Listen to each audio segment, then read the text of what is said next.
안녕하십니까. 한국사 정우경 선생입니다.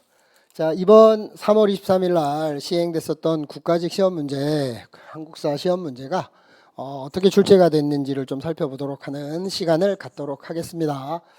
자, 우선은 올해가 보통 일반적으로 4월 초에 시험을 많이 봤는데 2주를 땡겨서 봤었어요. 그래서 기간이 좀 짧았는데 한국사는 어땠느냐?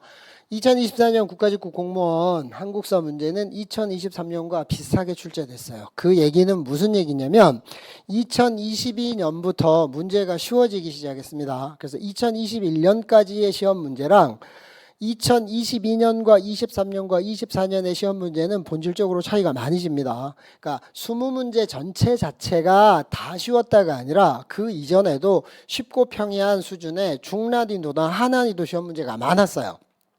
그런데 상난이도가 보통은 3개 전후로 들어왔었는데 2018년도로 가면 굉장히 어려웠었어요. 2018년도는 중상 버전 또는 상 버전의 시험 문제가 대략 치면 9개에서 11개 정도가 됐었으니까 매우 어려웠다라면 그게 2022년, 2023년, 올해 2024년 3년이 굉장히 평이했었어요. 그래서 24년과 올해 문제가 23년과 올해 24년도 문제가 비슷하게 출제됐다는 건 매우 쉽게 출제됐다, 평이하게 출제됐다라고 보시는 게 맞아요.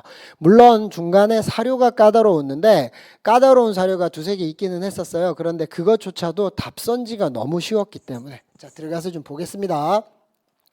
자, 세부적으로 출제 경향을 좀 살펴보시면 어떤 특징을 가지고 있냐면 시대별로 봤었을 때 전근대사가 11, 근현대사가 9문항이 출제가 됐어요. 본래 전근대사와 근현대사의 반영 비율은 어느 정도가 되냐면 12대 8의 언저리예요. 다시 말하면 전근대사가 11문제, 12문제, 13문제 정도가 나올 수 있고 근현대사 시험 문제가 보통은 7, 8, 9문제인데 이번에는 9문항이 출제가 됐어요. 세부적으로는 특징이 뭐가 있었냐면 선사시대, 다시 말하면 구석기, 신석기, 청동기, 철기나 고조선을 포함한 초기 여러 나라 시험 문제가 들어오지 않았어요. 이거는 제가 마지막으로 했었던 마무리 찍기 특강 때도 안 들어올 수 있다라고 말씀을 드렸거든요. 그 다음에 고대가 3문제, 고려가 4문제, 조선시대는 전기후기를 합쳐서 3문제, 근대도 3문제, 일제강점기 5문제, 현대사가 1문항이 들어왔는데 특징을 좀 설명드리면 원래 근현대사 시험 문제의 핵심은 어디가 가지고 있었냐면 근대가 가지고 있어요. 근대의 정치가 몇 문항이 출제가 되느냐에 따라서 일제강점기와 현대사 시험 문제 또 전체 근현대사 시험 문제에 영향을 미치는데 이번에는 근대 대신에 일제강점기가 5문항이 들어왔고요.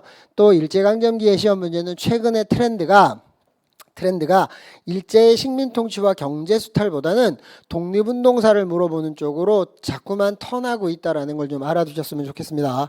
자, 그 다음에 시대통합형 문제가 한 문제가 출제가 됐어요. 자, 두 번째 영역별 출제 영역을 좀 보면 근현대사를 포함해서 정치 파트가 15문항이에요. 압도적으로 출제가 많이 되고 있어요. 그러니까 정치 파트 더하기 뭐로 들어가셔야 되냐면 예를 들어서 통치체제와 대외관계를 다 정치사에다 집어넣었을 때 정치사가 15문제고요. 경제사가 1문제, 사회사가 출제가 안 됐어요. 그 다음에 문화사에서 4문항이 출제가 됐기 때문에 여전히 압도적으로 중요한 건 정치사와 문화사가 주를 이룹니다. 그 다음에 특징이 뭐냐면 경제사의 비중이 보통은 2문항, 3문항 정도가 출제가 되어 왔는데 이번에는 1문항으로 줄어들었고요. 사회사의 경우에는 2022년부터 3년 연속 출제가 이루어지지 않아요.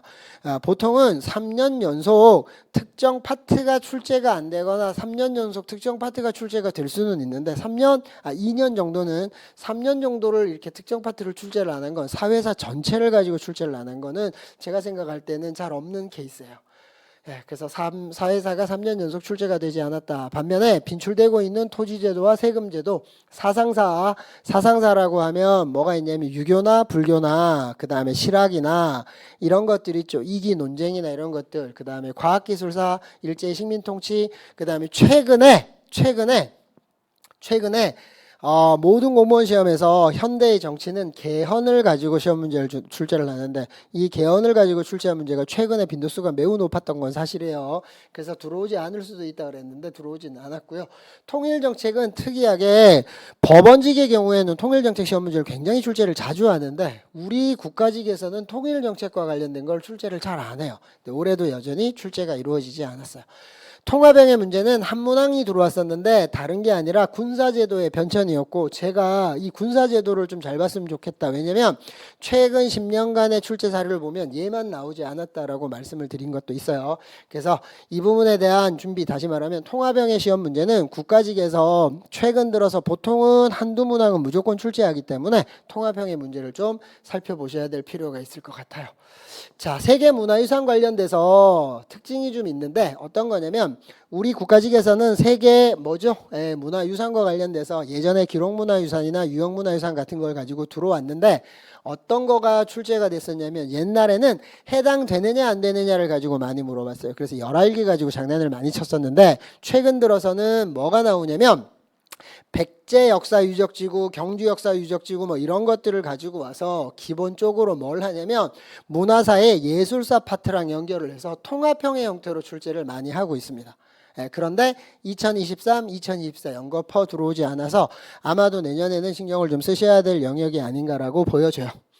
그 다음에 사료 제시형 문제가 10사의 문항 정도가 출제가 됐기 때문에요. 사료에 대한 해결 능력은 여전히 우리 직렬에서도 숙제입니다. 숙제. 그래서 사료는 암기하시는 게 아니라 분석하는 거라고 누누이 말씀드렸고요.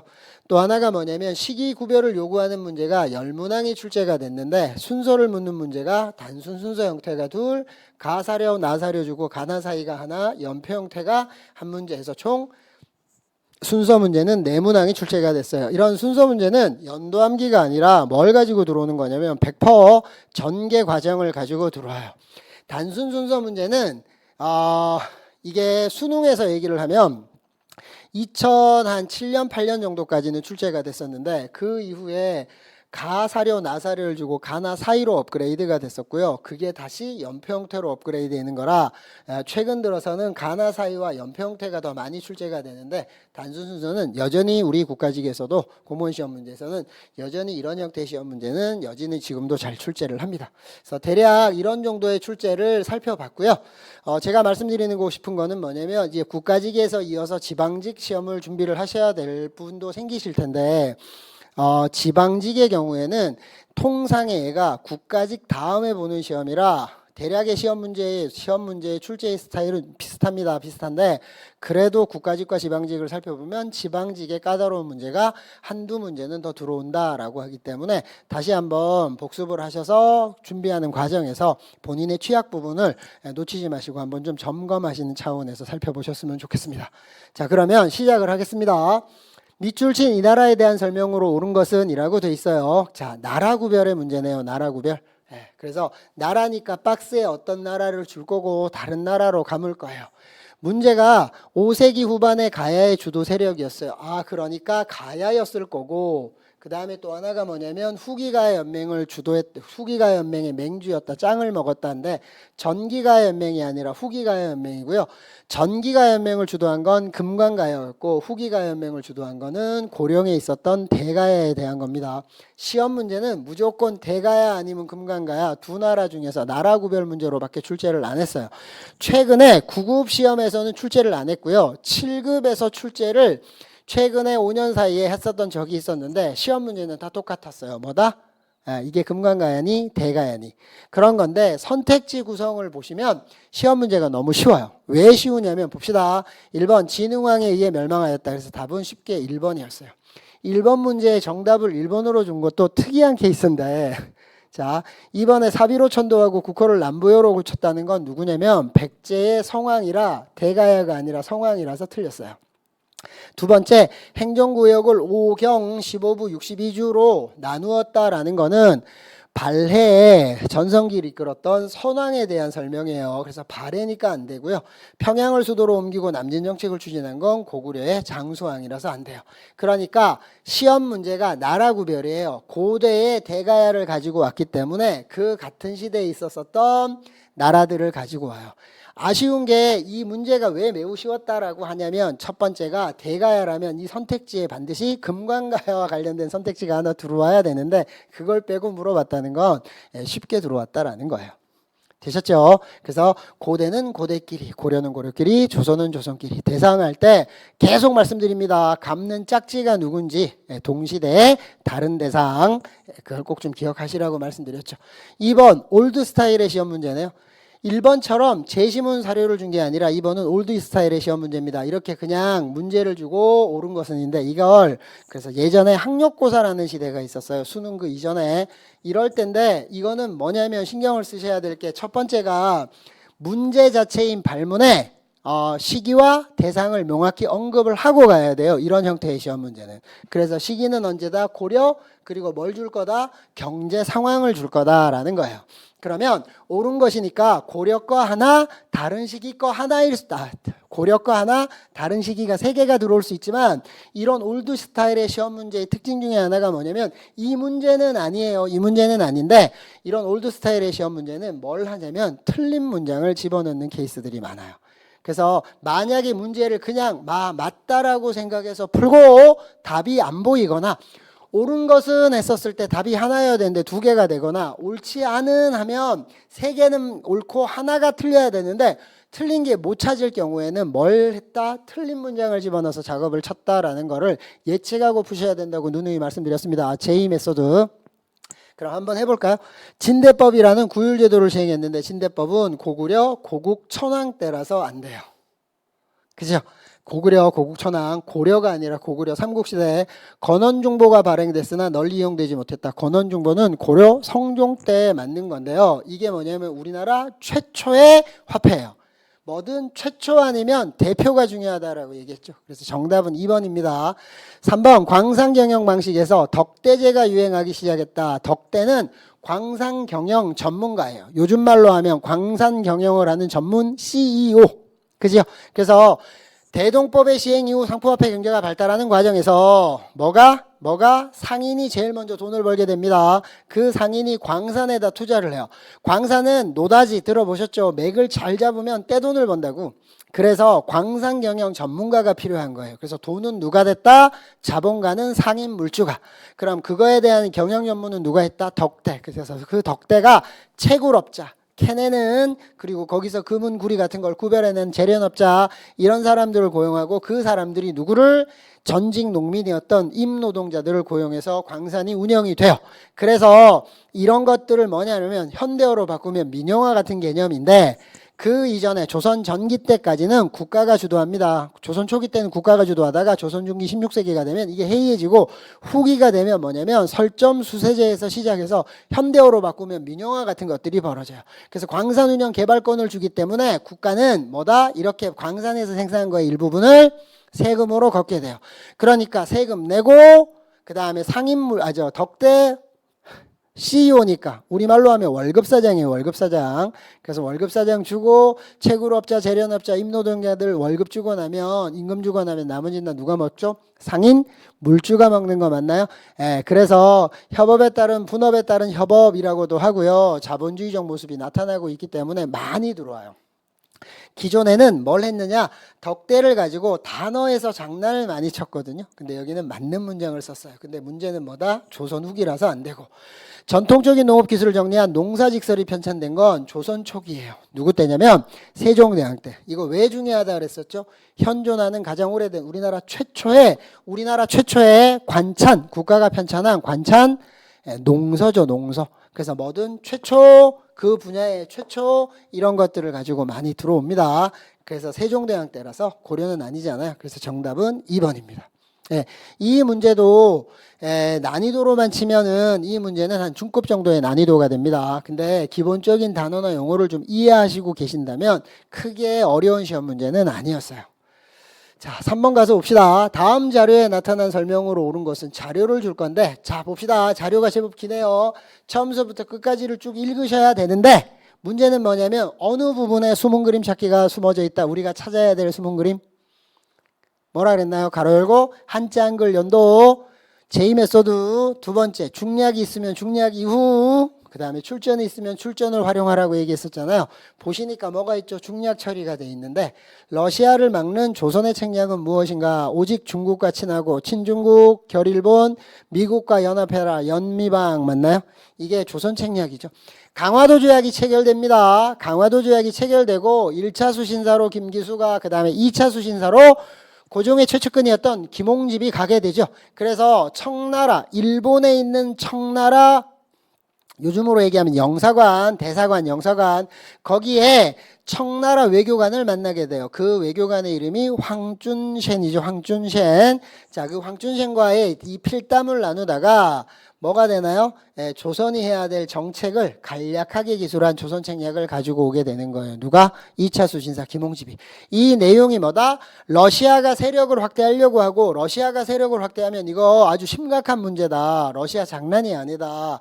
그래서 뭘 해야 된다? 중국과 일본과 계속 친하게 지내고 미국을 소개시켜 줄 테니까 미국을 끌어다가 이 러시아를 막아라. 그래서 여러분 좀 봅시다. 이 조선 책략의 핵심 포인트는 뭐냐면 이거예요. 러시아가 세력 확대 이게 문제가 됐었던 거고 그러면 조선이 어떻게 해야 살아남을 수 있느냐 이 위기를 어떻게 탈피할 수 있느냐라고 할 때 미국을 포함한 서구 열강과 조약을 체결하고 대외적으로는 대내적으로는 빨리 뭘 해라? 개화 정책을 추진해라 라는 거죠. 그래서 뭘 하게 되냐면 통리기무화문을 만들고요. 12사를 만들고 별기군을 창설하고요. 이제 구체적으로 가서 배워와야 되는 거 아닌가요? 근대화를 하려면. 그래서 일본의 조사시찰단을 청나라의 영선사를 미국의 보빙사를 파견하게 되고 그거에서 왔었던 각종 보고서에 따라 방문과 한성순보, 전한국, 당호전, 기기창 같은 초기 개화 정책이 시행되고요. 대외적으로는 뭐죠? 대외적으로는 조미조약이 체결되게 돼요. 그래서 조선책략입니다. 자, 1번 강화도 조약 체결 이전에 조선에 널리 퍼졌다. 강화도 조약 체결 이전이 아니라 강화도 조약 체결 이전이면 흥선대원군 집권기라서 안 되고 이후에요. 이후 강화도 조약 이후에 그중에 뭐 할 때 2차 수신사로 김홍집을 파견했을 때 그때 가지고 들어오는 거라 1번은 틀렸고요. 2번 흥선대원군이 척화비를 세우는 계기가 되었다. 흥선대원군이 척화비를 세우는 계기는 뭐죠? 신미양요예요. 다시 말하면 이거 앞전인 병인양요 때 프랑스군을 격퇴하고 척화비의 문구를 지어요. 문구를. 다시 말하면 양이친범 비전죽화 주화매국이라는 그 문구를 쓰기는 써요. 병인작. 그 다음에 신미양요 이후에 어떻게 되나요? 신미양요 이후에 세우게 돼요. 전국 각처에. 그래서 병인작, 신미립. 그래서 이거는 흥선대원군 집권기 때라 조선책략과 전혀 상관이 없는 거고요. 3번에 이만손 등 영남 만인소, 영남 유생들의 반발을 일으켰다. 이게 이만손의 뭐죠? 영남 만인소 사건이죠. 그래서 조선책략은 영남 만인소와 조선책략은 등장하는 나라가 동일하다고 얘기했습니다. 그러면 조선책략에서는 러시아, 미국, 청나라, 일본 거기서 조선책략은 청나라, 일본, 미국과 뭘 해야 된다 이런 얘기라면 위정척사파 이쪽의 대표였던 이만손 영남 만인소 사건은 안 된다로 끝나야 돼요. 나라는 동일합니다. 그래서 짝지로 많이 나오는 거라 정답은 3번이고요. 청해 영선사로 파견된 김윤식에 의해서 소개된 게 아니라 이거 전에 2차 수신사로 일본에 갔었던 김홍집이 가지고 왔고 이것 때문에 통리기무화문이 만들어지고 별기군도 창설되고 이런 일련의 것들에 따라서 일본의 조사시찰단 그 다음에 청나라의 영선사로 김윤식이 파견되고 하는 것들이죠. 네, 그래서 정답은 몇 번이냐면 3번이에요. 이 시험 문제는 일반적으로 이렇게 출제를 한다기보다는 뭐로 출제를 하냐면 조선책략을 주고 나라 이름을 물어보는 게 일반적이어야 됐었어요. 예, 예를 들자면 이런 거를 가리고 그래서 어떻게 하나요? 미국 이런 걸 가리고 그리고 가나다라에서 나라 구별 문제로 물어보는 게 훨씬 더 어렵고 수준이 있는 문제인데 이거는 굉장히 기초적인 문제라고 보셔야 돼요. 그죠? 조선책략의 결과에 대한 반발 이렇게 해서 맨날 보시는 거라. 그래서 굉장히 좀 쉬운 문제였다고 보여지는 거예요. 4번으로 갑시다. 가에 들어갈 말로 옳은 것은 이라고 돼 있어요. 가에 들어갈 말로 옳은 것은 자, 쭉 봅시다. 아이고 뭐가 돼 있나요? 사료가 기네요. 그럼 가로열과 한자 한글 연도 없네요. 중략 처리 없네요. 출전도 없네요. 그럼 이거 보시면 쉬운 단어가 나오거나 단어가 없으면 문장으로 전환해 놨을 거라 그랬죠. 자, 정부가 개화 정책을 추진하면서 99인과 도시하층민이 반발했다. 그죠? 개화 정책을 추진하면서 왜 반발했다고요? 일본과 강화도 조약을 체결했고요. 그 강화도 조약의 부속 조약에서 이런 것들이 있어요. 조선의 항구에서 일본은 쌀을 무제한 유출했고 맞나요? 그 결과 조선의 쌀값이 폭등하게 된 거예요. 그런 과정에서 도시하층민이 살기가 팍팍해지니까 그래도 누구 때는 흥선대원군 때가 더 살기가 좋은 거 아니냐 그랬었던 거고 그러니까 지금 이런 개화 정책을 추진해서 우리를 힘들게 하는 거는 고종민 실파 더하기 개화파가 아니냐. 또 하나가 뭐죠? 90군대는 오군영이에요. 아버지 흥선대원군이 강화시켰었던 부대였고요. 그래서 병인양요, 신미양요를 거치면서 역할을 제대로 했고요. 그러다가 강화도 조약 이후에 고종이 별기군이라는 신식군대를 만들면서 차별 대우를 받게 되고 월급이 13개월 동안 안 나왔고, 그래서 충돌한 게 도봉소 사건, 다시 말하면 이모군란이 벌어지게 되는 거죠. 청군에 의해 그래서 진압당해요. 자, 반발해서 들고 일어났는데, 그리고 조선이 청의 속방이라는 걸 명문화하고 청상인의 내륙 진출을 인정하는 가를 체결했대요. 되셨나요? 그러면 누구와 누가 체결해야 돼요? 조선과 청이 체결하는 조약이어야 되지 않나요? 그죠? 그래서 답은 뭐냐면 쉽게 4번의 조청 상민수령 무역 장정이에요. 되셨나요?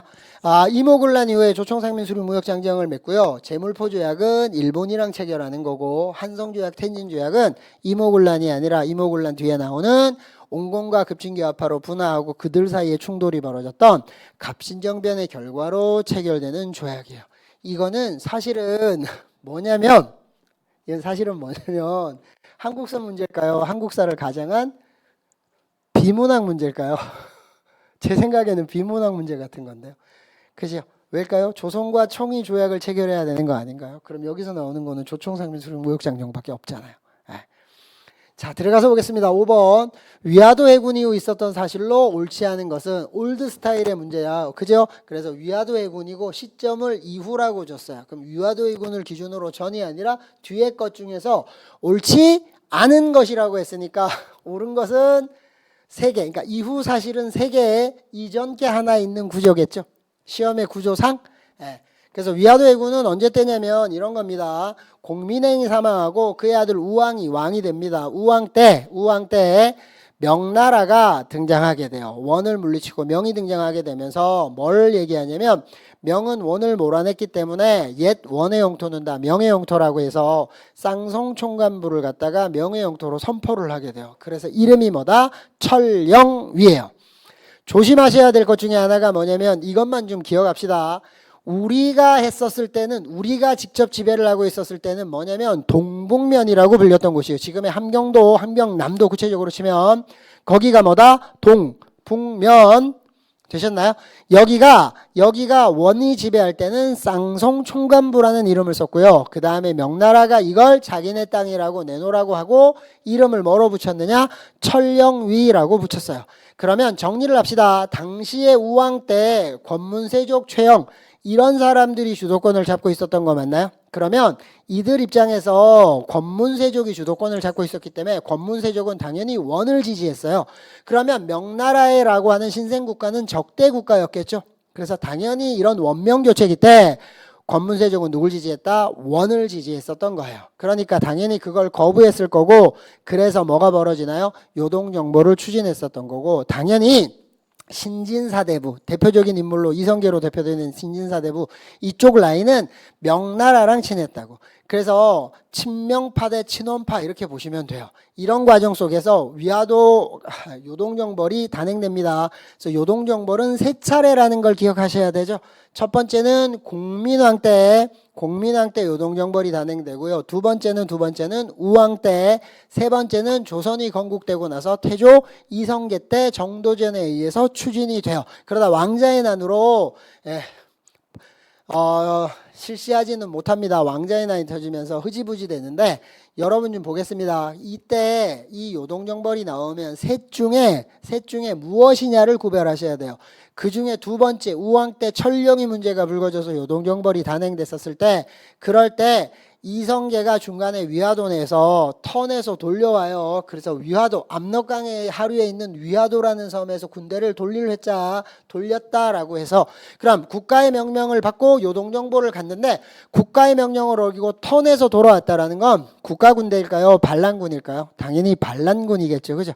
그래서 이 위화도 해군 이후에 이성계로 대표되는 이쪽 세력이 최영도 제거하고 우왕도 끌어내리고 창왕을 왕으로 옹립하고 주도권을 잡게 됩니다. 그리고 신진사대부가 분화하게 돼요. 혁명파와 온건파로. 그래서 이 위화도 해군이 어떤 사건이냐면 고려 말, 여말, 조선 초, 여말 선초 전환기의 역사에 지배층의 턴이 벌어지는 게 위화도 해군이에요. 그래서 그 이후에 뭐지요? 과전법이 실시되는 거고요. 조선건국의 밑작업으로 자 혁명파 사대부에는 반대였었던 온건파 사대부의 대표 정몽주를 살해하게 됩니다. 그리고 조선을 건국하게 되고요. 한양으로 도읍을 옮겨요. 1번, 2번, 3번은 다 위화도 해군 이후인데 4번에 나오는 황산대첩은 뭐냐면 왜구를 물리쳤는데 이런 과정에서 홍건적과 왜구의 토벌 과정에서 성장한 게 신흥무이네요. 그중에 가장 대표가 최영과 이성계입니다. 근데 최영은 오비, 올드보이 노장군이었고 이성계는 YB, 영보이였어요.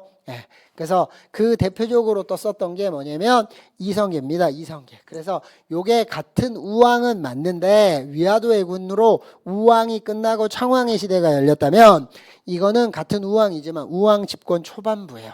예. 그래서 답은 몇 번이 옳지 않은 것이냐면 4번이 옳지 않은 것인데 사실 이 문제에서 황산대첩을 정확하게 모르셨다 손 칩시다. 이거 수업 시간에도 여러 차례 말씀드렸어요. 황산대첩 기억나시나요?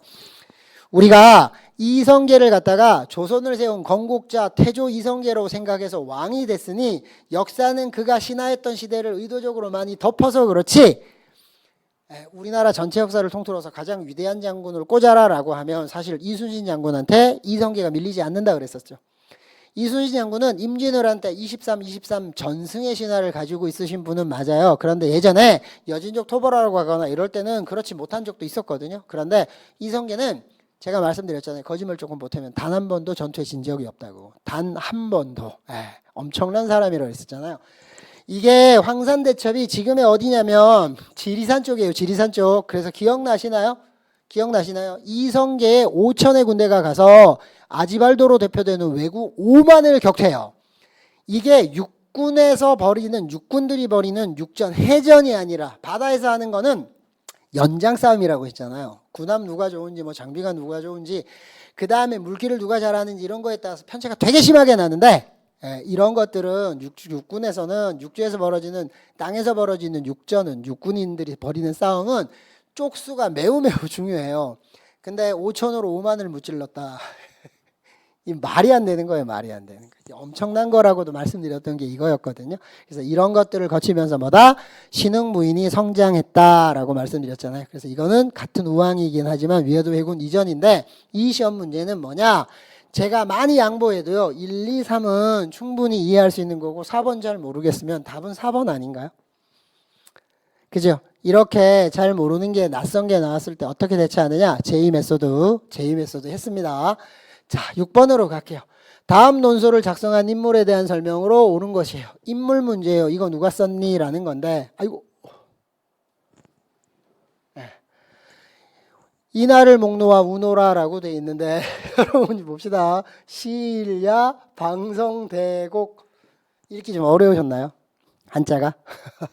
자, 오늘에서야 크게 목노와 울리라. 중략 이유를 잠깐만 볼까요? 5조 그 다음에 이또가 나와. 이또희로 보면 이또. 그래서 합쳐보시면 이게 뭐냐면 을산의학 제2차 한일예배학 을산의학이라고 하는 외교권 박탈 그걸 주도했었던 이또희로부미 초대 통감 그래서 썼던 시일야 방성대고 그래서 누구냐면 장지연이라고 했어요. 제가 말씀도 드렸는데 오늘에서 크게 목노와 울리라 이게 명문장이 난데 세게 울고는 나중에 친일파가 됐었다고. 그죠? 그래서 웃으셨던 기억도 있으실 거예요. 자, 여러분 좀 봅시다. 그러면 여기서 시험 문제는 뭘 찾아라라고 하는 거냐면 장지연을 찾으라고 하는 건데 이렇게 쓰면 시험에 선택지는 답은 딱 하나밖에 없다 그랬어요. 뭐죠? 이거 신문 어디서 나왔다? 황성신문에서 나왔다. 이거밖에 없다고. 그죠? 1번에 한성순보를 창간한 건 언제 때냐면 영선사와 조사시찰단과 영선사를 파견하고 나서 했었던 초기 개화 정책 때 방문국을 세우고 한성순보를 창간해요. 한성순보는 서울신문 아닌가요? 요즘 말로 하면. 근데 10순자라 그랬죠. 10일마다 출간이 되는 신문이에요. 매일이 아니라 매일 나오는 건 일간지, 10일마다 나오는 건 순보, 일주일마다 나오는 건 주보. 그죠? 지금 말로 하면 서울신문 같은 건데 이게 우리나라 최초의 관보예요. 최초. 계속 얘기합니다. 최초 대표, 최초. 그 다음에 두 번째 한국통사를 저술한 건 이래서 방문국은 이 국가가 펴낸 거잖아요. 관보예요. 관보. 이걸 왜 했다? 고종 입장에서는 조정에 있는 수많은 위정적 서파 이런 사람들을 설득해야 돼요. 왜 개화 정책이 필요한지를. 그러려면 당연히 뭘 할까요? 이들을 설득해야 되겠죠. 그럼 이들은 다 보수 양반들이니 뭘 할까요? 한문 공부를 했을 거고. 그래서 이 방문국에서 발행했던 우리나라 최초의 관보 한성순보 신문은 한문신문이라고 그랬었잖아요. 그죠? 자, 그 다음에 그러니까 국가가 편찬한 거니까 인물과 상관없는 거고, 한국통사 계속 나옵니다. 박은식, 독사신론, 신치호 열나 나오는 거잖아요. 그 다음에 뭐죠? 황성신문에 주필을 했다라고 하는데, 시일야 방송되고 어디서? 황성신문에 내는 거라. 만약에라도 장지연을 내면 뭐밖에 못 내요? 시일야 방송대공 나오면 황성신문. 이게 짝지밖에 낼 게 없어요. 그래서 사실 이거는 여러분 좀 봅시다.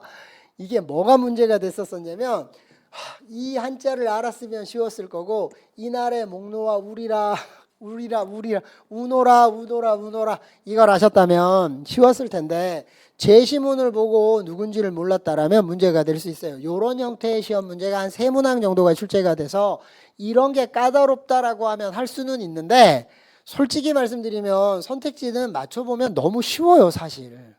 네. 그리고 이 문제 자체가 그래서 그렇게 어렵진 않습니다. 기출에서도 나오고 모의고사에도 해드리고 다 해드렸던 거잖아요. 자, 들어가서 봅시다. 7번으로 가겠습니다. 미추실 왕의 제2기간에 편찬된 서적이에요. 옳은 것은 박스에 어떤 왕이 나올 거예요. 그 왕 때 편찬한 서적이 뭐냐라고 하는 순간, 저 잠깐만 보실까요? 여기와 여기는 일단 날려야 돼요. 왜 날려야 되는지를 설명을 드릴게요. 왕의 제2기간에 편찬된 서적인데, 그러면 여러분 이 생각을 좀 하셔야 될 게, 뭔가의 서적을 편찬했다라고 하면 전기 때는 무조건 초기의 성종이라고 보셔야 돼요. 그 다음에 후기로 가면 조선이에요. 후기로 가면 누구다? 정조예요. 정조. 근데 예외가 있다 그랬죠. 예외. 웬만하면 조선 전기에 무슨 서적 편찬했다 그러면 15세기 조선 초기에 성종이에요. 성종. 예외 딱 하나가 그 앞에 나오는 세종대왕 때 삼강행실도 이거 하나밖에 없어요. 무조건 다 편찬이란 단어, 완성, 편찬이란 단어를 쓰면 뭐라고요? 성종밖에 없어요. 후기로 갈게요. 후기 가면 또 후문의 군주가 누구였냐면 정조예요. 정조. 예외 딱 하나가 뭐냐면, 속대전은 너무 쉬워요. 저 영조. 근데 동국문헌비고라고 하는 최초의 관찬, 국가가 편찬한 백과사전이 동국문헌비고예요. 그래서 동국문헌비고의 시대가 열렸다라고도 말씀을 드렸었는데, 그래서 정리를 해서 보시면 집현전을 계승한 홍문관을 설치를 하고 사림 세력을 등용했다라니까, 이거 김종직과 그의 제자 김일손 이런 애들, 그러면 조선 초기에 성종밖에 없어요. 그럼 대전통편은 누굴까요? 정조. 왜 이걸 냈을까요? 초기, 조선 전기 초기에 맞나요? 편찬, 후기의 대표 정조. 네, 그래서 당연히 정조가 나올 거예요. 이번에 동사강목은 영조 때 안종복의 동사강목인데 모르시면 물음표 하시고 넘어가셔도 돼요. 되셨나요? 그 다음에 세 번째 동국여지승남이 뭐지요? 최초에 대표적으로 이 세종대왕 때 했었던 뭔가요? 지리지기 때문에 답은 쉽게 3번이고요. 훈민정음 운해는 모르셔도 되는데 훈민정음은 한글이고 해례는 어떻게 이걸 쓰느냐라는 용법이라면, 운해는 뭐냐면 이거를 의문학적으로 해가지고 표로막 만들어 놓은 거예요. 보기 좋게. 그래서 요거는 조선시대 후기에 누가 하냐면 신경준이 해요. 영조 때. 그래서 모르면 물음표 하셔도 돼요. 그래서 답은 3번밖에 될 게 없어요. 시험 문제를 낼 수 있는 건 성종밖에 없고 정조로밖에 못 감아요. 근데 여기 선택지에 아쉬운 건 뭐를 집어넣었어야 되냐면 이런 걸 집어넣었어야 돼요. 삼강행실도나. 근데 이 제시문이 만약에 정조가 됐었다, 그럼 무조건 동국문헌비고를 하나 쏴줬었어야 됐다고. 그래야 수준이 좀 있는데, 이게 답도 동국여지승남이라 좀 익숙하지 않을 수도 있기는 하거든요. 근데 이게 그렇게 상급 버전의 문제라고 보기는 조금 어려워요. 예, 충분히 그러니까 쉽게 푸셨을 거라고 보여집니다. 8번 문제는요. 제가 볼 때 좀 당황스러웠던 게 뭐냐면, 제 개인적으로는 8번 문제가 제일 좀 당황스러웠어요. 왜 당황스러웠느냐? 출제될 급이 되는 애를 출제를 해야 되는데 이건 밑도 끝도 없이 출제를 했어요. 볼까요? 반란에 대한 설명으로 옳은 것을 고르래요. 반란. 박스에 반란을 주겠구나라고 했는데, 여기에 뭘 했냐면 웅천주 도독인 그는 이렇게 했으면 문제를 이해를 할게 했어. 근데 헌창이라고 주면 아니 반란의 헌창이면 김헌창밖에 더 있어요? 아닌가요? 그러니까 이게 사료가 좀 어처구니 없는데 주주가 나와요. 그러면 신라나 통일신라 아닌가요? 어찌됐건 여러분 좀 봅시다. 그래서 이게 누구냐면 김헌창의 난이에요. 김헌창이 통일신라 하대 때 김헌창의 난인데 자 봅시다. 이거는 대부분 이렇게 주고 시기를 물어봤던 것도 아니고 이 난을 물어본 거예요. 대상구별. 기억번에 가서 볼게요. 그럼 반란이면 반란으로 선택지가 구성이 돼야 되겠죠. 천민 중심이 된 신분해방 운동의 성격이 되었다. 천민 신분해방 하면 뭐죠? 무신집권기 때 만적의 난 정도가 예측이 돼요. 그러니까 말도 안 되는 거잖아. 이거는 통일신라 하대, 이거는 고려 후기 무신집권기 반무신난. 니은 반란 세력은 국호를 장한 연호를 경운이라고 하였다. 모르시지만 물음표고 디귿번에 주동자의 아버지가 왕이 되지 못한 것에 대한 불만으로 일어났다. 주동자 누구? 김헌창. 그의 아버지가 누구죠? 김주헌. 누구랑 붙었다가 까요? 원성왕이랑 붙었다가 까인 거잖아. 비 와가지고.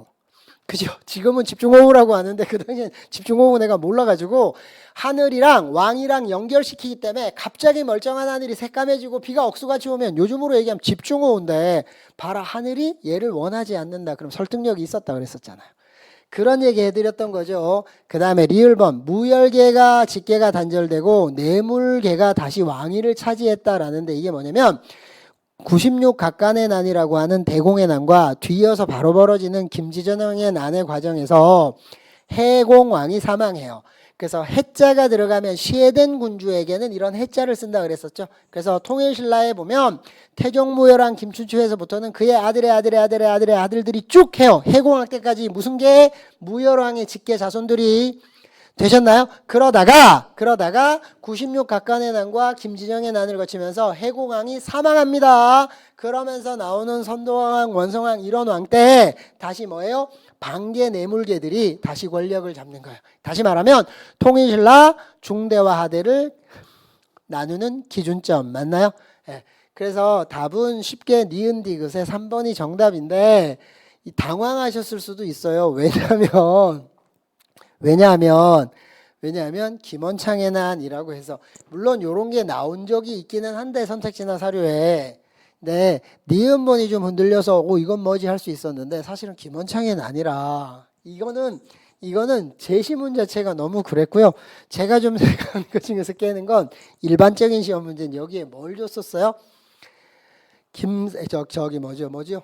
원종 애노의 난이나 적고적의 난을 주고 시기를 골라라라고 하는 시험 문제가 더 일반적이거나 그때 왕을 골라라 그래서 진성여왕을 고르는 시험 문제가 더 일반적이었는데 급도 안 되는 김헌창의 난을 집어넣어서 그래서 조금 당황할 수도 있었는데 그래도 출제자가 그랬는지 이건 저는 굉장히 충격적이었어요.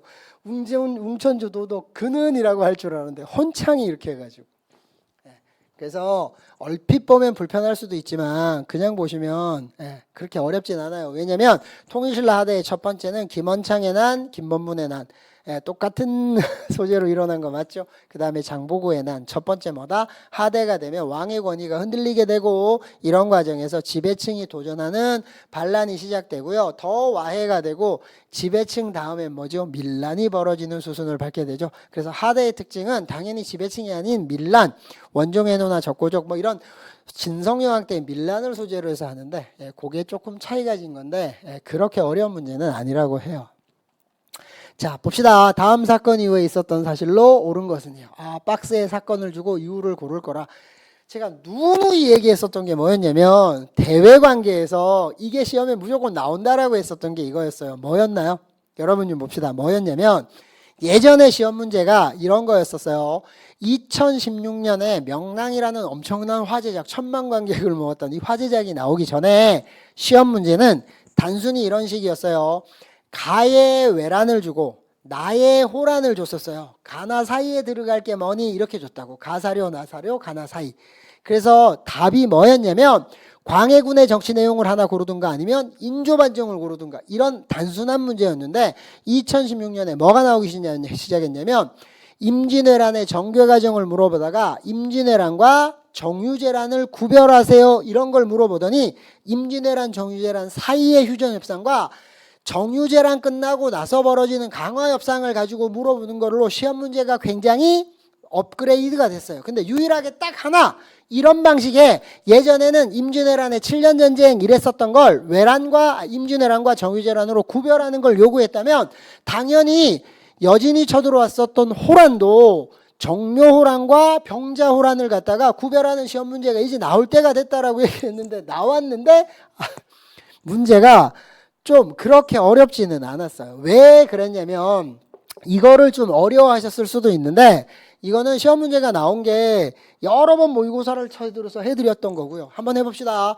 정묘호란과 병자호란의 구별 방식은 여진의 후금이었는지 청이었는지 형제관계를 요구했는지 군신관계를 요구했는지 맞나요? 정봉수 일입인지 주전론의 김상원 주하론의 최명길 이런 건지 강화도로 피난 갔는지 남한산성으로 피난 갔는지 맞나요? 예, 그렇게 해서 모의고사도 3번이나 문제를 만들어 드렸어요. 세 문제, 4문제를. 여기서 포인트가 뭐다? 대청국 황제예요. 다시 갈게요. 뭐라고요? 후금의 왕이라고 청이라고? 청으로 고친 거잖아요. 홍타이지가 후금을 청으로 바꿔버렸다고. 되셨나요? 그리고 짐이 이번에 직접 왔대. 청나라 황제 얘가 직접 왔대요. 그럼 이건 당연히 뭘까요? 병자호란이겠지.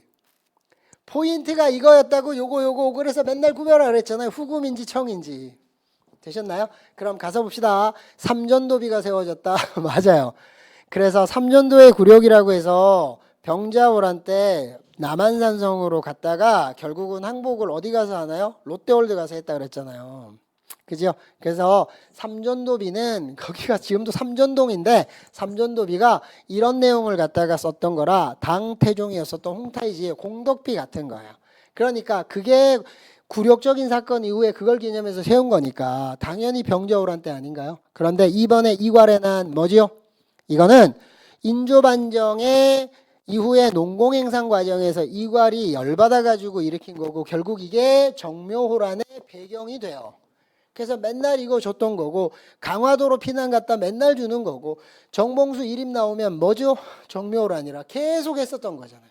그러니까 시험 문제가 여기에 임진왜란이나 병자호란, 정유재란이나 이런 걸 쓰지 않고 오로지 호란을 뭐다? 정묘호란 대 병자호란으로 이렇게 선택지 만들어지는 거 나온다 그랬는데 나온 거잖아요. 되셨나요? 그런데 문제가 이걸 썼다는 게 쉬운 거였던 거야. 쉬운 거.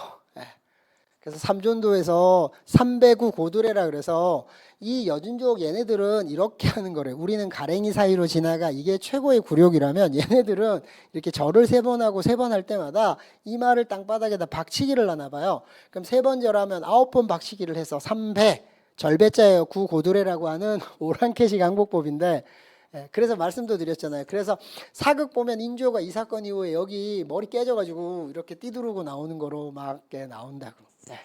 그래서 1번을 그렇게 안 줬으면 모르겠는데 이 시험 문제는 이런 형태로 들어올 거라고 했고요. 그걸 1번을 삼전도비가 세워졌다고 해서 너무 쉽게 답을 찾을 수 있게 해줬기 때문에 그렇습니다.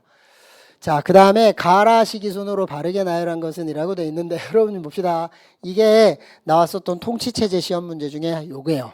이게 군사제도를 가지고 왔는데 제가 마무리할 때도 얘기했어요. 군사제도가 너무 안 나왔는데 요렇게 주면 그냥 땡큐라고. 근데 이게 땡큐가 아니라고 얘기했었잖아요. 왜? 내가 쉬우면 다 쉽기 때문에 다 맞추는 거야. 그런데 만약에 뭐가 들어왔다.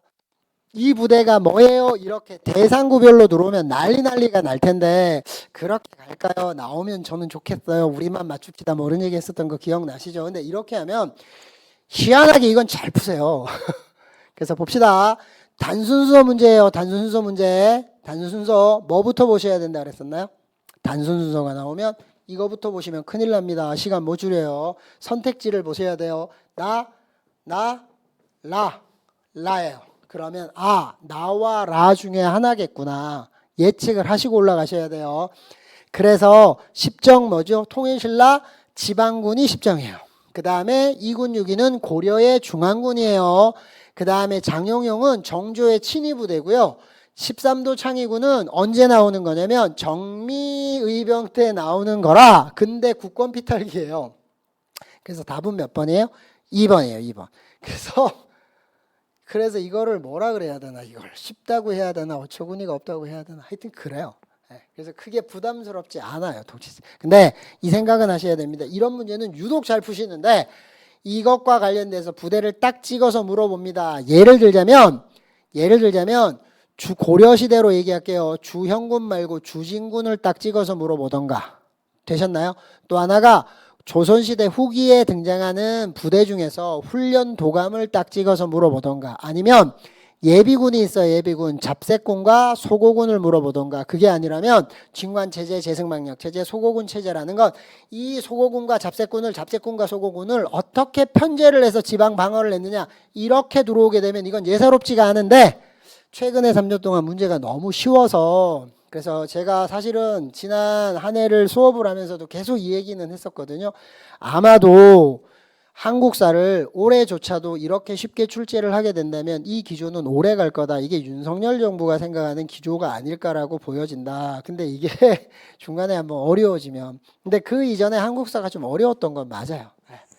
그래서 여러분 좀 봅시다. 그래서 정답은 2번이고요. 11번으로 갈게요. 11번. 이 회의 이후에 있었던 사실로 옳지 않은 것이에요. 그럼 박스에 어떤 회의를 주겠구나. 그럼 이 이후에 게 몇 개예요? 3개. 그럼 이전 게 뭐예요? 하나잖아요. 봅시다. 미국, 영국, 소련의 3국 외무장관이 모여서 했었던 회의고요. 미소 공동위원회를 설치한다고요. 그리고 5년간의 신탁통치 방안이 결정돼요. 임시정부 수립과 관련돼서 이게 뭘까요? 모스크바에서 했었던 모스크바 삼성회의 아닌가요? 이게 언제 벌어지는 거냐면 여러분 좀 봅시다. 1945년 8월 15일 날 광복 해방을 맞게 됩니다. 그리고 미군정이 일본군의 무장해외 제재와 일본인의 안전한 귀국을 위해서 들어와서 미군정이 정제될 때까지 한 20일 남짓의 시간이 있어요. 요거를 뭐라 그래요?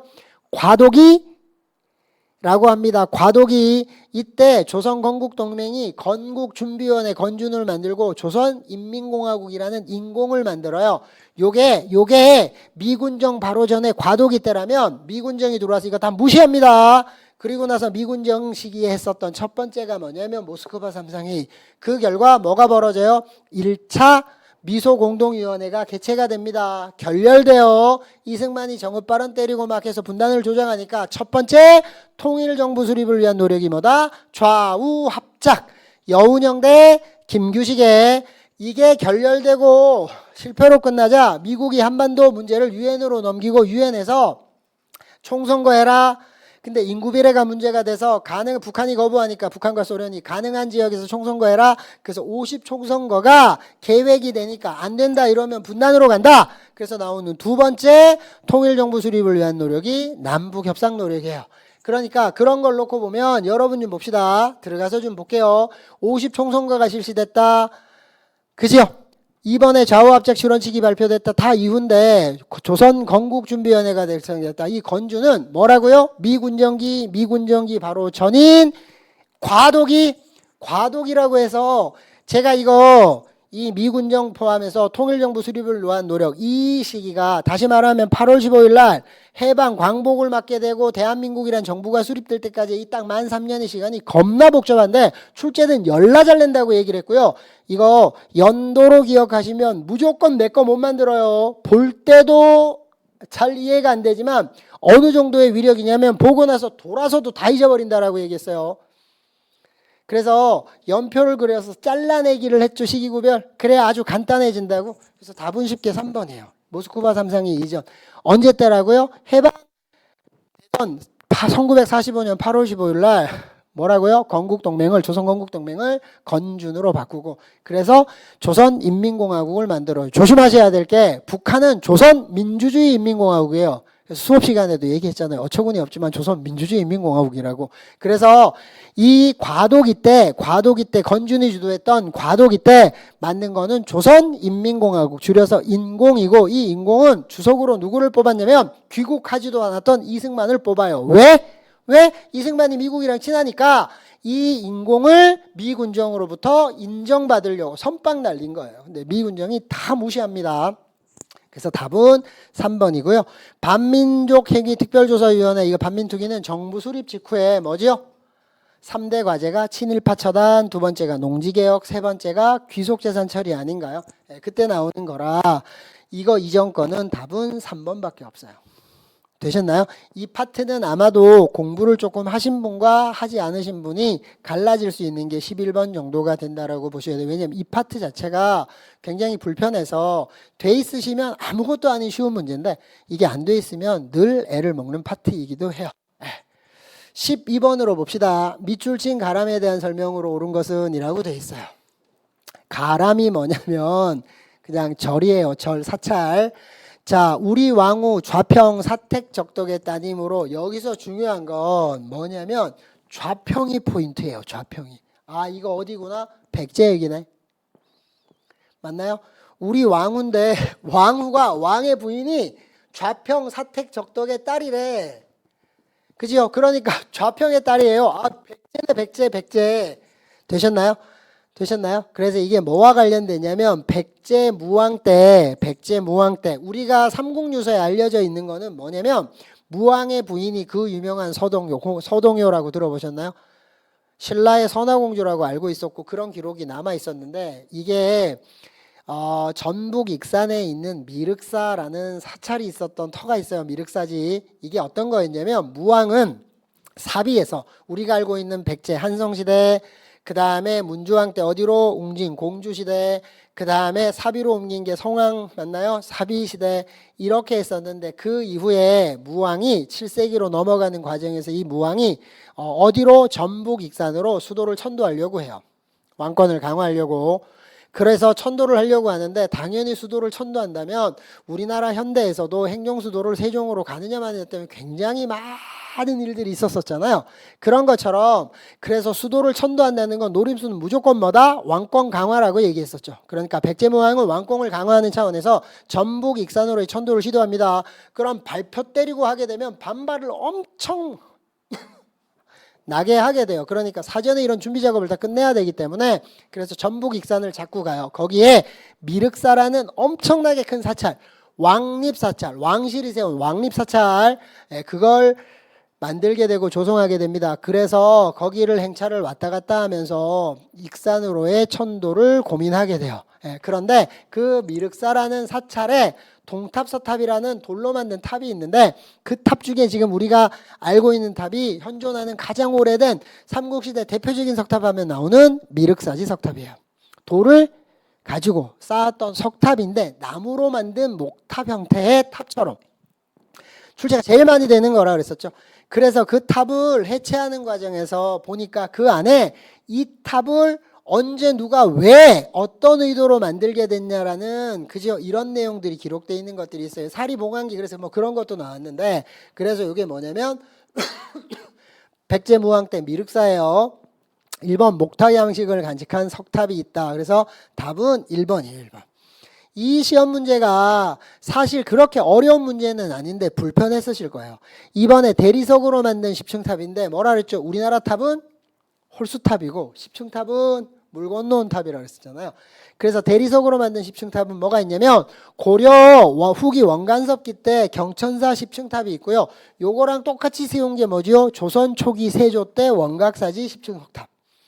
되셨나요? 그러니까 안 되는 거고 성주산문을 개창한 낭해화상의 탑비가 있다. 이건 모르셔도 되는데 그냥 설명해 드릴게요. 성주산문이라고는 선종의 일파의 낭해화상인데 이 낭해화상이 무염이에요. 이 탑비가 그 낭해화상의 일종의 뭐냐면 공덕비 같은 거예요. 그래서 그거랑 뭐 전혀 상관도 없고요.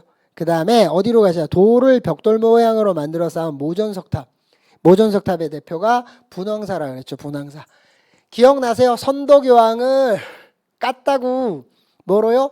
화려한 모란꽃을 보내줘서 깠잖아요. 다 화려한 모란꽃을 보고 뭐라 그래요? 다 당나라가 선덕여왕의 이런 것들을 칭송하려고 이런 화려한 꽃을 보낸 거예요 라고 하자 선덕여왕만이 나를 조롱한 거다라고 하고 이 꽃을 심으면 향이 나지 않을 거다. 맞나요? 왜 그러십니까? 라고 봤더니 그 그림에 꽃은 크고 화려한데 나비나 이런 것들이 없는 거예요. 그러니까 뭐죠? 여성적 매력이 떨어지는 여성이라고 디스를 한 거고 그죠? 이걸 알았다와 두 번째 뭐죠? 여궁곡에 백제군이 매복에 있을 거다. 세 번째 죽는 날을 맞췄다. 이걸 합치면 지혜로운 일 세 가지 지기삼사. 이게 뭐예요? 다 신비주의 펌프질이라 그랬잖아요.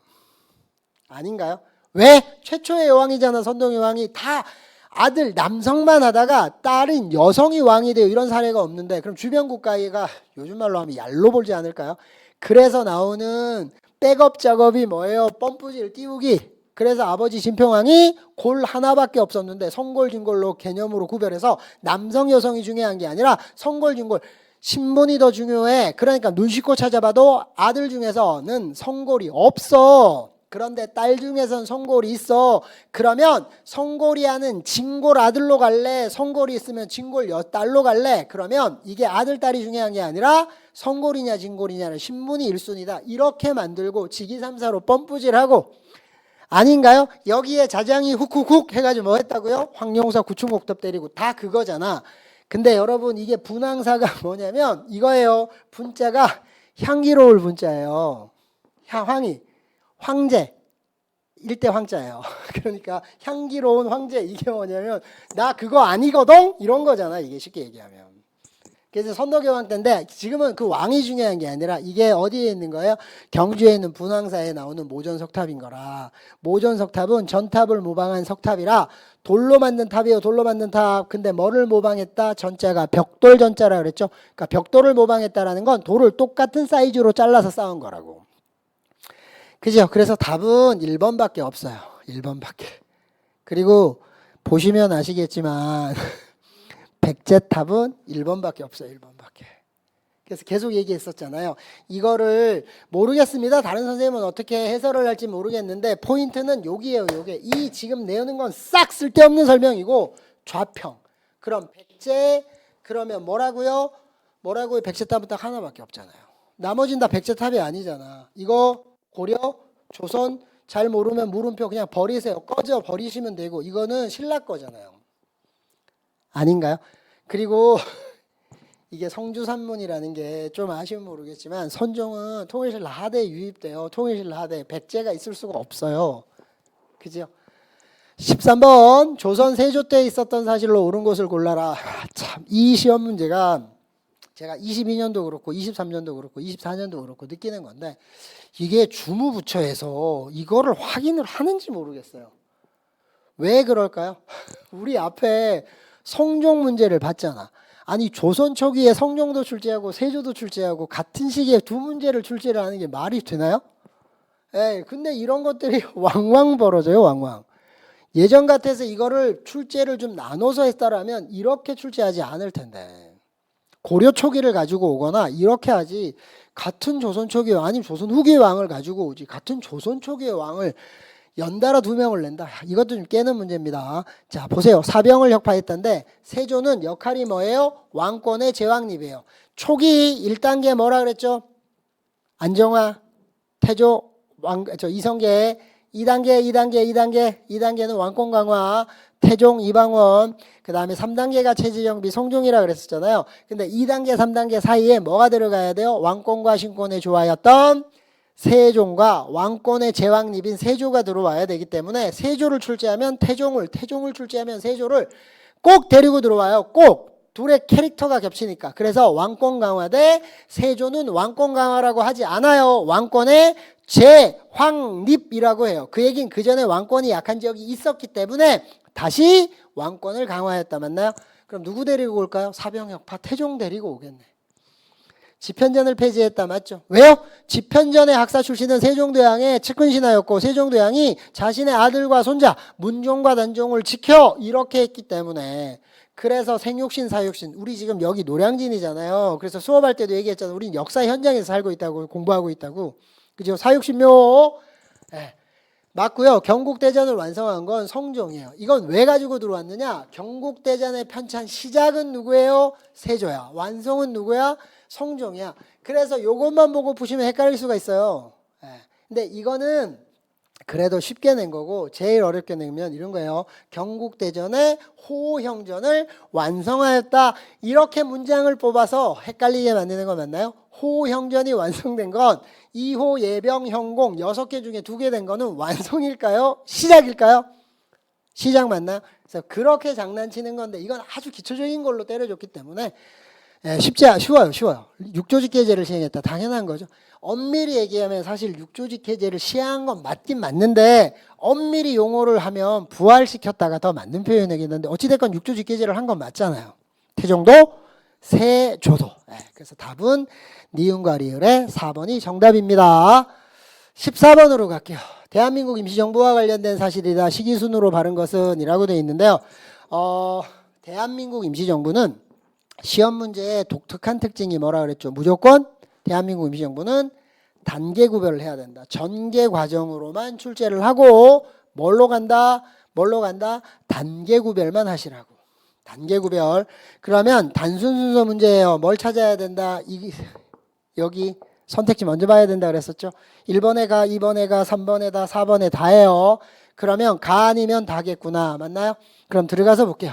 국민대표회의가 개최되었다는 건 대한민국 임시정부의 1단계 수립통합, 2단계 활동, 3단계 위기, 4단계 이동실현, 5단계 재정비 맞나요?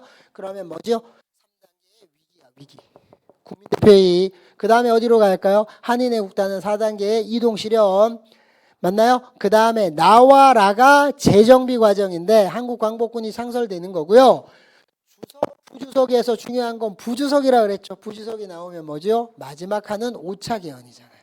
그래서 여기도 재정비, 여기도 재정비지만 위기와 재정비는 좀 더 디테일하게 들어와서 전개 과정을 물어본다 그랬죠. 그래서 답은 뭐냐면 다가예요. 다가. 되셨나요? 그래서 여러분 좀 봅시다. 다가예요. 다가라서 나와 라를 재정비 과정을 구별 못해도 답은 몇 번이에요? 3번이에요. 사실. 그러니까 선생님 얘도 재정비 이거 어떻게 구별해요? 구별해야 되는 문제는 22년 전에는 무조건 구별하는 거로 나와요. 지금 법원직 구별하는 거 주시합니다. 근데 우리 문제가 쉬워졌다는 게 출제자가 이런 안전장치를 만들어준 거잖아. 아닌가요? 한번 생각해 보세요. 그래서 위를 찾아서 밑을 찾아보면 시간도 많이 걸리고 헤맵니다. 반드시 밑에서 위로 가셔야 돼요. J 메소드. 자, 15번으로 가겠습니다. 가시기에 있었던 사실로 옳은 것이 있네요. 자, 한 문제 출제됐는데 뭐가 나왔다? 연표 형태를 가지고 왔어요. 그럼 뭘 준다? 기준점을 줘요. 그러니까 단순 순서에서 핵심이 되는 거 뭐죠? 가사료, 나사료 사이. 그러면 가나 사료를 뭐로? 이렇게 사건 이름으로 주고 연표로. 되셨나요? 1차 조선교육용 하면 뭐가 돼요? 보통학교 수업연한 4년, 여기는 보통학교 수업연한 6년. 이게 구별법 맞나요? 어찌됐건 요게 1910년대요. 11년 1910년대. 요게 20년대에서 3-1기 만주사변 지나서 중일전쟁 전까지예요. 그래서 요 사이가 뭐냐면 1910년대에 해당되는 거예요. 가시기는 경성제국대학이 나오려면 2차 조선교육용으로 대학 수립이 가능하다 해서 나와야 되니까 20년대라서 안 돼요. 그러니까 가 이후가 돼야 돼. 2차 조선교육용 이후, 가 이후. 자, 근대 교육기관은 유경공원이 설립됐다. 이 유경공원은 최초의 서양식 관립학교예요. 관립학교. 서양 학문을 가르쳐주는 관이, 국가가 설립한 관립학교. 되셨나요? 관립학교. 사립학교는 원산학사라 사립학교가 먼저인데 이거는 왜 쇼킹한 거냐면 유경공원이 설립되었다라고 하면 좋았을 거를 앞에 이 근대라는 단어를 주니까 황당한 거 아닌가요? 그냥 주워 먹는 거잖아. 무조건 틀린 거잖아요. 가 이전. 1880년이라 뭐지요? 초기 개화 정책 시설 수용이 시작 때 나오는 거예요. 시작 때 개혁도 전에. 자, 3번 일본에서 28 독립선언이 발표되었다. 28 독립선언 그 바로 전이 뭐예요? 무호 독립선언 그 바로 전이 뭐예요? 대동단결선언. 정리를 한번 해보겠습니다. 대동단결선언, 무호 독립선언, 28 독립선언 이런 것들이 해외에서 독립하자라는 게 막 발표가 되고 국내에서 고종황제가 사망합니다. 그죠? 그런데다가 1910년대 일제 뭐지요? 무단통치, 태영령 이런 것들을 막 열받게 해서 빵 터진 게 뭐예요? 1919년에 3.1 만세운동이에요. 그래서 무단통치로 가고 2차 조선경영이 발표되는 거니까 그 기준점의 배경인 3.1 만세운동의 배경이 되는 거니까 답은 쉽게 3번밖에 없지.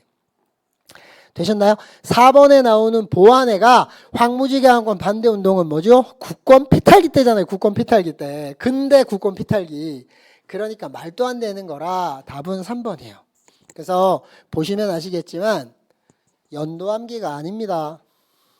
맞나요? 그리고 최근에 출제는 연도암기를 하지 않아요. 그래서 최근에 연표의 특징이 최근에 벌써 이게 한 4, 5년 됩니다. 기준점을 더 이상 예전에는 사건 주면 위에 연도 줬거든요. 이제 출제자도 귀찮은 거야. 그래서 요즘 잘 안 줍니다. 예. 그거는 연도암기다 아니면 시기구별이다. 전개 과정에 대한 시기구별이라는 걸 꼭 좀 기억해 주시기 바랍니다. 자, 16번으로 갈게요. 가외 제의시간이 있었던 사실로 옳은 것은 이에요. 강조의 군사, 강조가 목종을 패하고 김지양 부저와 유행관 7명을 죽였다. 그러면 이 강조정변으로 목종 패하고 난 다음에 누구를 왕위에 올렸을까요? 현종 아닌가요? 제가 이거 말씀드렸거든요. 만약에 나올 가능성이 있으면 현종을 출제할 거라고. 아닌가요? 고려 거란 전쟁도 뭐 대하 드라마로 최근에 나와서 여유가 없어서 못 보셨겠지만, 그죠? 또 최수종 나왔고요. 왕이 아닌 최수종이 나와서 성공한 사극은 아마 고려 거란 전쟁밖에 없을 거예요. 예, 왕으로 안 나오고 성공한 최수종 씨가 출연한 사극 중에서 성공한 거. 예, 고려 중기 현종 들어가서 볼까요? 고려 중기 A식의 현종이에요. 윤관이 별무반을 편성한 건 숙종입니다. 숙종 조심하셔야 될 게 별무반은 숙종이고 동북구성은 예종이라고 했었는데 그런 것까지 설명했었어요. 이거 써먹을 거라고. 국왕이 복주로 피난 갔는데 복주 혹시 모를까봐 안동이라고까지 쳐줬고요. 제가 좀 황당한 건 뭐냐면 여기는 외적이 침입하여라고 했어. 차라리 앞에 근대 유경공원 맞나요? 이런 황당한 문장을 쓸 거라면 차라리 여기다가 외적 말고 홍건적이 침입하여라고 써주지 차라리. 그죠? 근데 원래는 이런 문장으로 써요. 근데 여기 누구냐면 공민왕이에요. 공민왕. 그죠? 그래서 안동에 가면 공민왕과 관련된 설화가 되게 많고요. 대표적으로 봉정사 극락전 이런 것들 설명드렸고 서희의 외교 단판으로 강동 육주를 획득했다라는 건 성종이에요.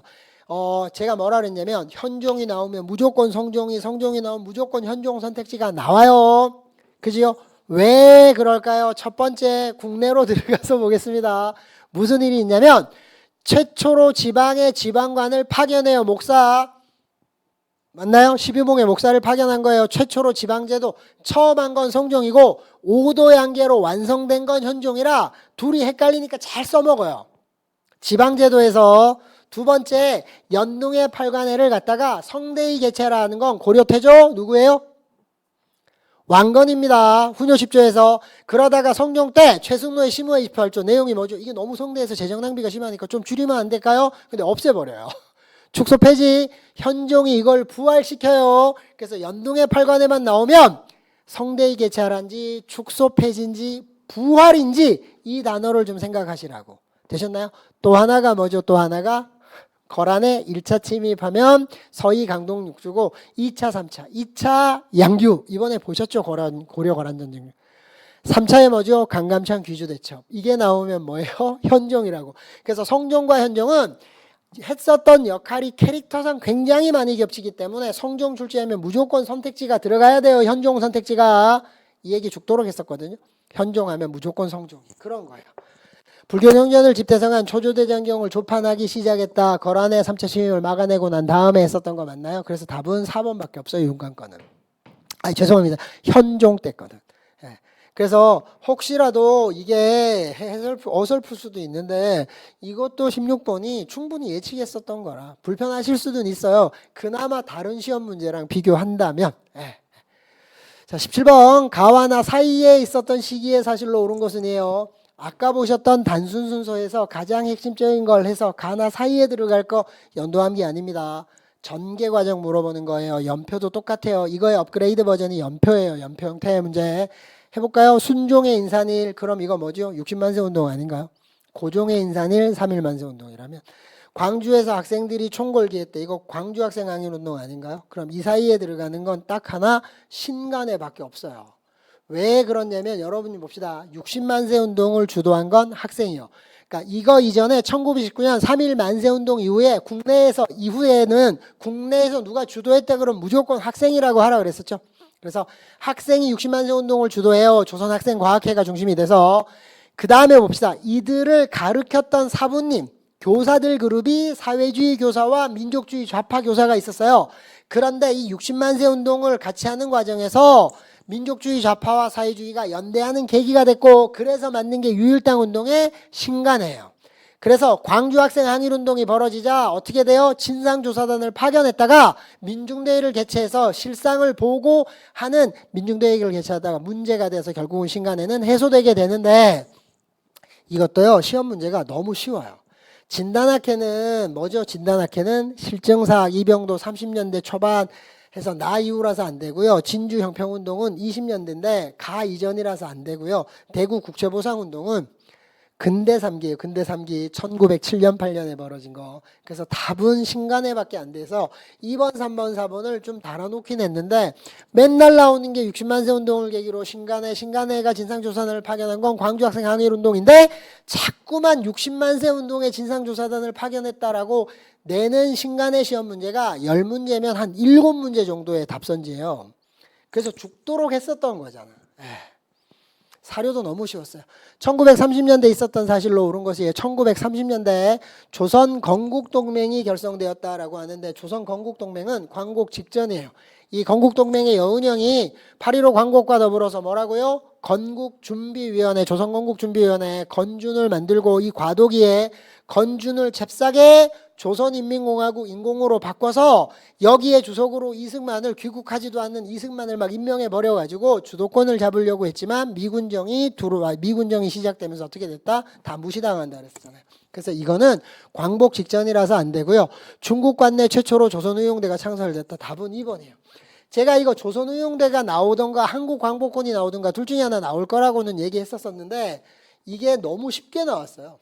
조선의용대는 뭐라고요? 중국 관내 최초라 그랬죠. 이 관내가 뭐예요? 우리가 알고 있는 독립군은 10년대, 20년대 다 어디서 했었어요? 만주, 연해주. 그죠? 그러다가 만주사변이 벌어지고 나서 만주국이 만들어졌기 때문에 활동하기가 점점 어려워져서 중국 본토로 이동해요. 그래서 이거를 본토로 안 주고 무조건 관내로 줄 거다. 이게 사내, 관내, 안쪽 이런 뜻이라 만리장성 남쪽, 다른 말로 하면 뭐예요? 중국 본토예요. 본토에서 만들어온 최초의 부대가 뭐지요? 조선의용대요. 의열단이 개별투쟁을 하다가 안 되겠구나 대중투쟁으로 전환하는 과정에서 민족혁명당을 만들고 그 예하에 만든 게 조선의용대잖아요. 관내 최초. 통합에 성공한 사례. 그래서 대표성이 있다라고 얘기를 했었던 거죠. 3번의 대한광복군 정부는 뭐죠? 1910년대 연해주 비밀결사라서 시기가 틀렸고요. 서희를 총재로 하는 대한독립군단, 대한의 독립군의 이 단자가 무리단자라 간도 참변 이후에 상황이 안 좋으니까 북간도, 북만주, 북간도, 밀산부, 한흥동 거기에 모였던 거고 그래서 자유시 갔다가 참변을 겪게 되는 거라 그랬죠. 그래서 이건 20년대라서 안 되고 답은 쉽게 2번이 정답이에요. 네, 이게 사실 일제강점기가 잘 안 돼 있으시고 제가 계속 말씀드리지만 최근의 시험 문제는 일제강점기 시험 문제 자체가 이번에 우리 일제강점기를 5문제 내냈어요. 근대 정치를 5문제 낸 적은 있는데 일제강점기를 5문제 낸 거는 굉장히 특이해요. 많이 출제하면 3문제 이렇게 4문제 이렇게 하는데 5문제는 저도 처음 봐요. 5문제까지 들어온. 근데 주가 뭐다? 주가 국내 국외의 독립운동을 가지고 자꾸 물어봐요. 네, 확인하셨는지 모르지만 다 시기구별로 물어보네요. 그럴 거라고도 얘기도 했네요. 그죠? 네, 그래서 그렇게 정리를 좀 하시고요. 19번 이 나라의 문화유산으로 오른 것은인데요. 이 나라의 문화유산으로 오른 거예요. 송나라 사신 서궁이라고 돼 있고요. 보십시다. 도자기 빛깔이 비색이야. 그럼 이거 뭐예요? 비색성자, 순수청자, 고려청자 아닌가요? 그래서 이 송나라 사신 서궁이 쓴 글이 뭐냐면 송나라 사신 서궁이 인종 있죠. 인종. 고려중기 B시기에 인종. 묘청해난 이자겸해난 묘청해난 벌어졌던 그 인종 취임식 때 와요. 이 사람이. 그래서 고려의 모습을 돌아보고 쓴 글이 고려에 갔다 오고 나서 그림으로 그렸다 그래서 고려도경이에요. 그래서 그림도 그리고 그 다음에 뭐죠? 글로 써놓은 것들이 있는데 그게 고려도경인데 여기서 김부식의 얘기도 이자겸의 얘기도 그 다음에 고려청자도 그 다음에 이런 여러 가지 얘기를 썼는데 포인트는 송나라랑 도자기 비색하는 순간 판 끝난 거 아닌가요? 비색 도자기가 백장가요 조선에? 그래서 이런 얘기도 수업 시간에 해드렸잖아요. 고려청자는 비색이래. 비색을 찾으면 고려청자색이래. 그래서 도대체 이 색깔이 뭘까요? 그렇게 해서 와, 국어사전에 이렇게 무책임하게 색깔을 적은 풀이를 해놓은 건 진짜로 몰랐다라고나 막 이러면서도 얘기해드렸던 거잖아요. 고려인데 봅시다. 다 되는데요. 이게 안 돼요. 안동 복룡사 극락전, 예산에 있는 수덕사, 대웅전, 영주 부석사, 무량수전 이 세 가지가 현존하는 고려의 건축물이에요. 여러분 좀 봅시다. 시험 문제를 보시면 영주 부석사 이러면 신라 의상대사가 세웠던 이렇게 시작하잖아요. 근데 이거는 영주 부석사라는 사찰이에요. 거기에 무량수전이라는 건물이에요. 이걸 구별하고 보셔야 돼요. 한국사 공부를 필요 이상으로 많이 하면 겁나 이게 막 헷갈린다고. 아닌가요? 그래서 안동 복룡사 극락전이 현존하는 가장 오래된 건축물이에요. 이게 다 고려 후기고 주심포 양식이에요. 그 다음에 하나가 뭐지요? 다포 양식. 작년에 난리 났던 성불사 웅진전인데 웅진전이라고 난리 났었던 거. 그런데 구례하엄사 각황전은 죄송합니다. 이게 뭐냐면 법주사 팔상전, 그 다음에 화엄사 각황전, 금산사 미륵전 합쳐가지고 뭐지요? 목탑 형태로 만들어졌던 조선시대 후기 17세기 건축물들이에요. 예. 그런데 나머지 세 개가 고려시대면 답은 1번 하셔야 되는데, 예. 이게 굉장히 쉬운 문제인데 아마 굉장히 푸시는 분들은 어려워하셨을 거예요. 왜냐하면 일단 예술사 하면 어려워하세요. 그냥 이유가 뭐라 그랬나요? 글자로 기억하시기 때문에. 우리 직렬은 이렇게 글자로 시험 문제가 들어와요. 그렇기 때문에 글자로 하면 지금처럼 계속 까먹고, 그래서 어떻게 해라? 제가 어떻게 해라? 사진 자료로 제발 좀 기억하자 그래서 사진 자료를 기억해서 오래 기억한다라고 얘기했죠. 네. 그래서 이게 아마 제일 어려워했었던, 실제로 오답이 제일 높지 않았을까라고 보여져요. 네. 별거 아닌 문제인데 사실. 나오면 이렇게 나온다라고도 했었는데. 자, 20번 마지막으로 하겠습니다. 다음에서 설명하는 단체예요. 여러분이 봅시다. 이렇게 땡땡 주면 아까 우리 조선 성종 때 집현전을 계승해서 홍문관 뭐 이렇게 하고 나왔었던 건데, 이렇게 땡땡을 주게 되면 뭐라 그랬었죠? 같은 대상, 같은 시기라 그랬죠. 다 알아야 돼요. 아무거나 하나 걸리면 돼요. 하나 얻어 걸리면 되는데, 각연화를 제정하고 한글이란 잡지를 창간했대요. 그럼 답은 조선어 연구회 아닐까요? 일제강점기 때. 국문연구소는 근대 때예요. 근대 때. 나라 뺏기기 전에 근대 때. 누구? 주시경. 그래서 아직은 나라를 뺏기기 전이기 때문에 국문이라고 하면 우리나라 말이지만 일제강점기가 돼서 국문이라고 하게 되면 일본어가 되기 때문에 단체 이름에 조선어 이렇게 돼요. 그럼 한글 연구의 시작이고, 표준어 제정이니 우리말 편찬시도니 맞나요? 이 맞춤법 통일한 이런 것들이 나오면 한글 연구의 시작이 아니라 확대이기 때문에 이 단체가 확대됐던 조선어 학회가 나와야 되는 거예요. 조선광문에는 빛나는 문학작품이니까 뭐 하는 거예요? 춘향전, 심천전 이런 거 봉헌하는 거고, 대한제강에는 스스로 강해지자 어떻게? 교육진흥, 산업진흥 해서 다 뭐냐면 셋은 근대에 있었던 단체들이에요. 답은 4번인데 이 20번은 솔직히 말씀드리겠습니다. 이거는 퀴즈예요, 퀴즈. 제가 생각할 때 이건 2초 컷도 아니고 1초 컷짜리 퀴즈예요, 퀴즈. 그래서 저랑 같이 이번에 출제가 됐었던 국가직 9급 20문제를 풀어봤습니다. 시험 문제는 대체로 평이하게 출제가 됐고요. 사료에서 두세 문제 조금은 당황할 수 있지만 선택지와의 대조를 해보면 너무 쉬웠어요. 예, 그런 정도고, 아마도 보셨던 것 중에서 고려의 건축물 해서 했었던 것들이 아마 가장 좀 불편하지 않았나라고 보여지는데, 문제는 전체적으로 매우 좀 평이했다라는 거고요. 시험 보시느라고 되게 고생 많으셨고요. 오랫도록 했었던 그 결과의 끝에 다가오셔서 시험 보시느라고 고생하셨고, 그 다음에 면접 충실히 준비하셔서 그래서 꼭 꿈을 이루시기 바랍니다. 이 필기시험은 끝이 아닙니다. 이 필기시험은 곧 또 다른 시작이에요. 왜요? 면접을 준비해야 되니까. 그래서 끝까지 긴장 놓치지 마시고 마무리를 잘 하셨으면 좋겠고요. 조금 아쉽게 되셨던 그래서 지방직을 준비하셔야 된다라고 하면 지금 우리 직과 지방직의 시험 문제는 대략 비슷합니다. 아마 그래서 지방직도 조금은 쉽게 최근에 기조대로 출제가 되지 않을까 보여지고 그렇지만 국가직이랑 비교해 보면 한두 문제는 조금 더 불편한 문제가 들어오는 게 지방직이니까 지방직 준비에 매진하셔서 좋은 결과가 있으시기를 바라겠습니다. 수고하셨습니다.